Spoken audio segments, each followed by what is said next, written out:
Good morning mga gala. So, papunta po kami ngayong araw ng Sabado. Papunta po kaming Aurora Baler. Kasama si Kong Eden, si Noy, at saka si Auntie. So, lately lang or kanina lang nalaman kung hindi tutuloy si Kong Lando. Kung ano mang dahilan, hindi ko na inalam. So, take off time namin ay alas 4:30. Kita-kita kami doon sa may Jollibee Mabalacat. So, samahan nyo kami guys. So, ang daan namin papuntang Baler ay via lalapas kami ng Concepcion, La Paz, Saragosa, kakaliwa papuntang Aliaga, tapos Llanera, Rizal, Pantabangan, dire-diretso na, tapos yun, bababa na ng Baler. So yun yung magiging daan namin papuntang Baler Aurora mga guys.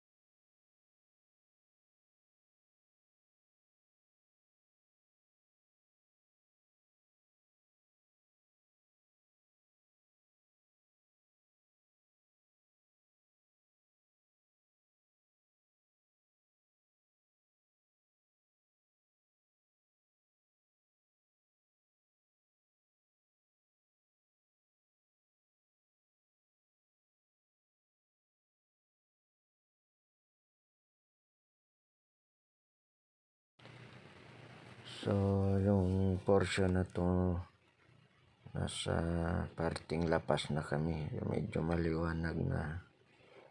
So, medyo makatakbo na kami ng tulin-tulin kasi yung papuntang Concepcion kanina, galing tip ko ay medyo madilim pa talaga. So, tumakbo lang kami ng Banayad. At medyo naka-ready na para kargahan ng konti yung tuli namin. So may maraming portion kaming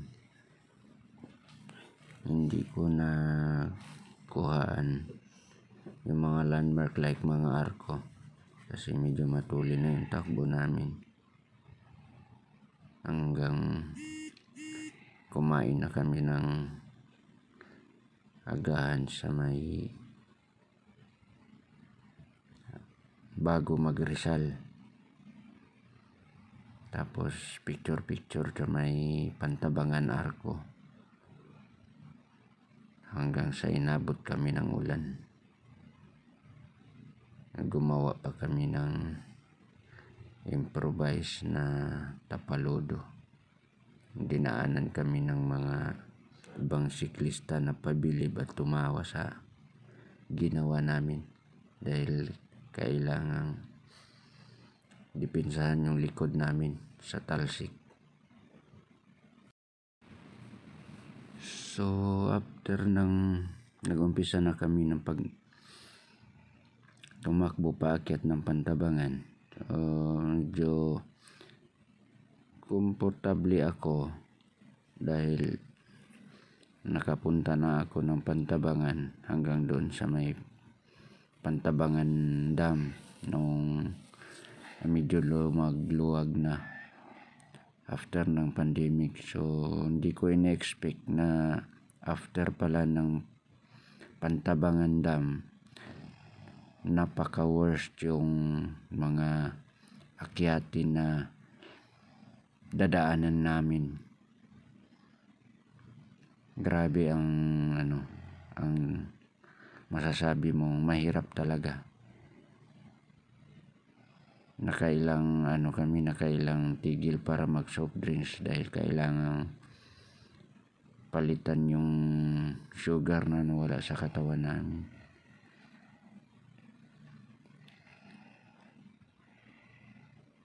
Tapos natigil kami sa mga nagtitinda ng nanamitas ng buko. So nakiusap kami kung pwedeng bumili. At napakasarap ng buko talaga nila. Ang tamis ng tubig, ang tamis ng laman. So after nung nagbuko kami, tuloy-tuloy pa kami dahil 30 kilometers pa mahigit yung tatakbuhin. Hanggang sa yun, nakita nyo yung speedometer ko. Yun yung tinakbo namin from Pampanga to Baler. 182 kilometers something. Tapos yun, itong video na to, day 2 na ito, at uwi na kami nito pabalik ng Pampanga. So bago kami umakyat sa ahon, naghanap muna kami ng makakainan. Unfortunately, wala kaming nadaanan na mga kainan para sa heavy na breakfast. So kumain na lang kami ng lugaw sa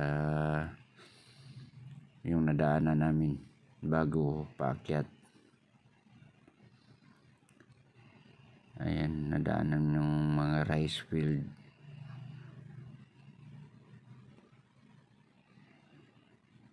Medyo maganda yung lugar, kaya lang malakas din yung hangin. So nung pauwi na kami guys, iba naman yung dinaanan naming way paakyat ng pabalik ng Pampanga. Dumaan kami sa Baler Bungabon Road, kung saan dito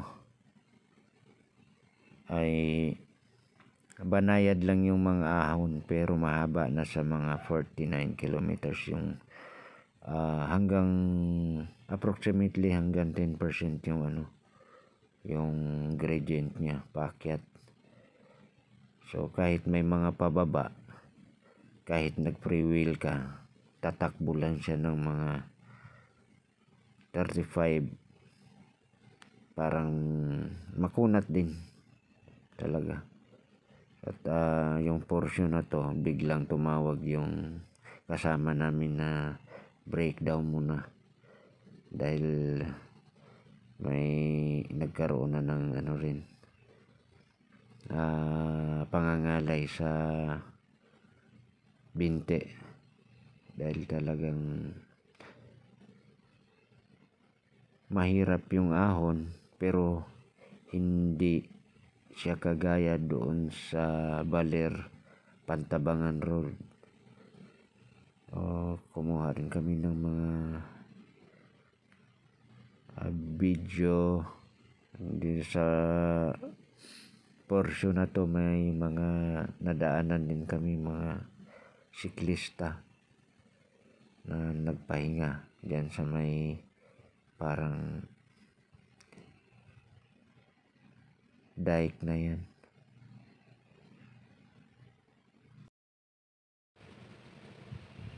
So may recovery naman din siya. May mga palusong, akyat, lusong, akyat. Pero kung ano yung inakyat mo, yun din yung gradient nung palusong. So kaya ko na-recommenda yung way na to kung gusto nyo pumunta ng Baler. Yung Baler Bungabon Road yung tahakin nyo.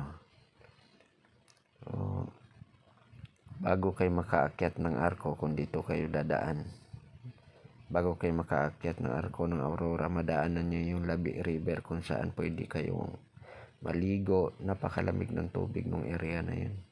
Pero yung video na to, malayo pa kami sa sa arko ng Bungabon, boundary ng Bungabon at saka Aurora.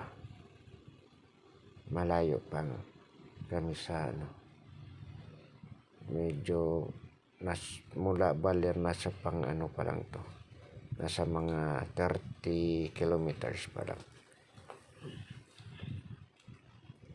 Tumigil kami dahil nagpalipad kami dito ng drone, kaya kumuha na rin ako ng video.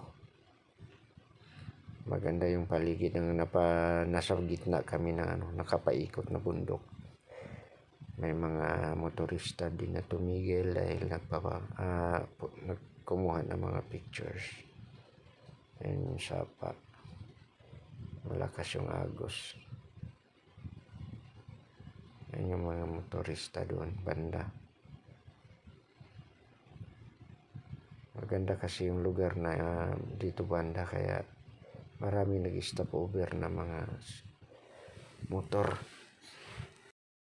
Pagkatapos naming magpalipad ng drone, lumarga na kami ulit hanggang sa marating namin yung boundary ng Bungabon at Aurora, kung saan pinuntahan na namin dati ni Kong Lando nung lumuwag-luwag na yung after ng pandemic. Ito, hanggang dito lang kami at hindi na kami pinayagan pumasok pa dyan, umakyat ng mga pulis dahil medyo mahigpit sa Baler noon time na yun. So mula dito pababa 11 kilometers yun na yung Labi River, kung saan pwede kayong maligo doon sa area na yun. So yung picture namin na yan guys, nagpunta kami sa area ng Baler kung saan matatagpuan ang pinakamalaking baliti sa buong Asia. So yan, mga picture namin na yan, kinuha yan ng isang nagmamagandang loob doon, pero binayaran din namin bago kami tumuloy sa aming tinutulugan. The rest, yung mga picture namin, mga stopover sa mga tourist spot doon. At yan na nga, hanggang dyan lang. Thanks for watching.